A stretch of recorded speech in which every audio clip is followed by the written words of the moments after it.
Hello, everyone. My name is David Rhyne. I'm the artistic director of SC Bach, and I'm fortunate to have Tyrese Byrd with me this evening to talk a little bit about him and his career and his participation with SC Bach this year, which is considerable. So, Tyrese, welcome. And I'd like to just start by asking you to outline a little bit and briefly with our listeners a little bit about your background and what's taken you to this point in your career. Sure. Thanks for having me, first of all, and it's lovely to be with SC Bach as always.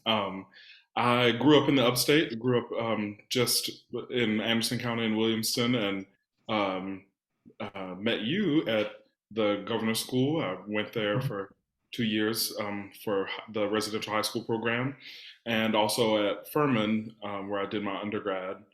And so I think my first concert with SC Bach was actually with the governor's school Right. choir with Cantus, yeah, during in that first concert at Furman. Yeah, the very first concert I think we ever performed back in, was it 2014 or 15, something like that. Yeah, 2015 or something like Yeah, that.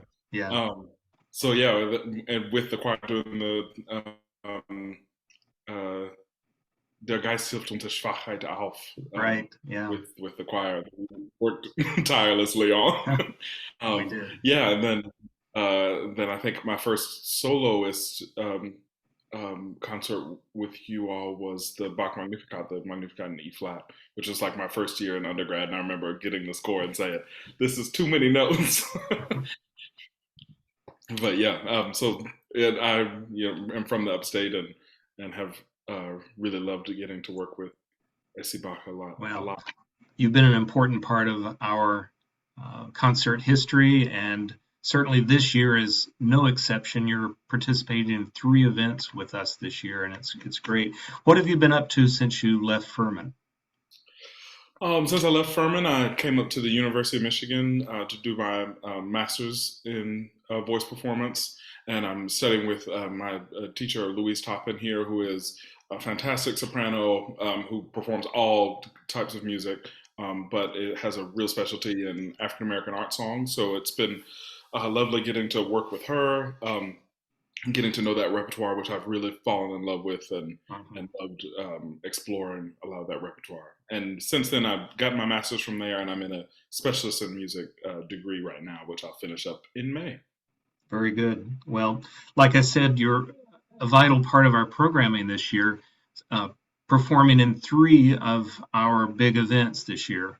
The first one is this coming weekend, Friday night in Tryon at Holy Cross Episcopal, Saturday afternoon at Central United Methodist Church in Spartanburg, and then Sunday afternoon at the Lutheran Church of the Good Shepherd here in Greenville. So it's you're starting off running, really. And we're doing two solo cantatas, solo being that there is no chorus involved, and each of the individual movements are sung by soloists. And especially of the two that we're doing, I thought maybe we'd talk very briefly about the first one, which is number 60 in the series of cantatas, O Ewigkeit du Donnerwort, Eternity, O Awesome Word. And we're continuing our series this year, uh, celebrating the 300th anniversary of Bach in Leipzig. And this cantata was first performed on November 7th, 1723. So just past the 300th anniversary. But it's an interesting cantata. So it's solo movements, but there are a lot of duets. And you actually perform a character role in these. It's very unusual in the Bach cantatas, but you provide message of hope in light of death against the alto soloist who talks more about fear of death. Can you speak very briefly about that particular cantata? Yeah, I really enjoyed getting to learn it because it is so unusual for Bach that the the soloists have real roles that you're not, Mhm. usually it's the um, cantatas speak to kind of what the general congregant would be feeling kind of about this text and around this part of the liturgical Mhm. year. So I think it's really interesting how he layers this chorale text with the alto um, talking about the fears of the world, with the tenor kind of repeating this line over and over, especially in the first movement, just saying, I'm just waiting on salvation, and I'm just waiting on God to come. And then the two recits after that do a similar thing, where they're actually in conversation, and the bass taking on kind of the role of Jesus in Right. their recit. I think it's crafted really well, and um, it's just so unusual. It is unusual. It's more like a theological debate going on between the two of you. Exactly. Yeah. And so, as we enter what in the liturgical church year is the end of the church year, which always looks toward the future, the coming of Advent, and end of times kinds of themes. So this one is very much in that line. I'm going to move on, if I can, with you. Your Sure. next big role, and it is a big role for us. You're going to be our evangelist for St. John Passion in March. And uh, as I understand it, you're learning this role now. Is that correct? I am. Yeah, I've been working through the kind of between things going on this semester. I've been looking at the recits, and just getting really familiar with the text, because I think that's the main part of it, is that the evangelist has the role of really propelling the story forward, and it's kind of the glue for the piece in a lot of ways. And so it's important to be as solid as Of possible. course. Yeah, the Passions are really dramatic works where the evangelist tells the story, Right. and then the other members of the solo group or the chorus reflect in some Mhm. ways on what you're doing. So you are the storyteller for us Yeah. in St. John, and I'm looking forward to working with you on that.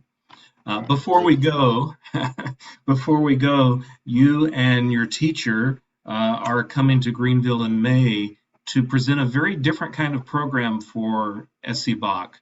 Mhm. Would you give us a little foretaste of that program in May? Sure.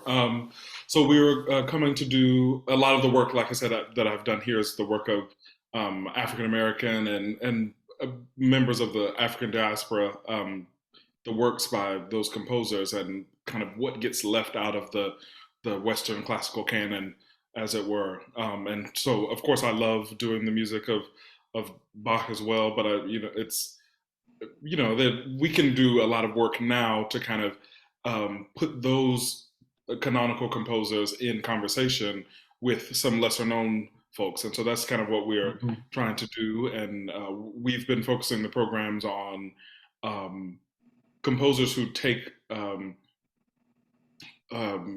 sorry, composers who take inspiration in Bach's music or in his writing, the way he crafts things, and also composers that would have been working around the same time, maybe not necessarily in Leipzig, but around the world, doing Right. things. Yeah, I'm sure it's going to be an eye-opening couple of events for us in May, just because it's going to be a lot of composers, a lot of music that probably many of us have never heard before. Yeah. Yeah. Well, that's wonderful. We're so excited that you're going to be with us 3 times this year. And again, just let me plug our events this weekend where you'll be a featured soloist. These are two cantatas that Tyrese and I have been talking about that were originated in Leipzig just a week apart, June 7th. I'm sorry, not June, November 7th and November 14th, 1723. And in addition to the two cantatas, David Wilson, our featured violinist on many of our concerts, is going to play the famous chaconne from the violin partita in D minor. And then the orchestra will feature one of the Bach 4 orchestral suites, which is always crowd pleasers. So it's a wonderful program this weekend, Friday night at Church of the Holy Cross in Tryon, 7 o'clock. Saturday afternoon at 4 in Spartanburg, and Sunday afternoon at 4 here in Greenville. Tyrese, have a safe trip getting from Michigan back to Greenville, and we'll look forward to seeing you this weekend. Looking forward to it. Thank you very much. Thank you.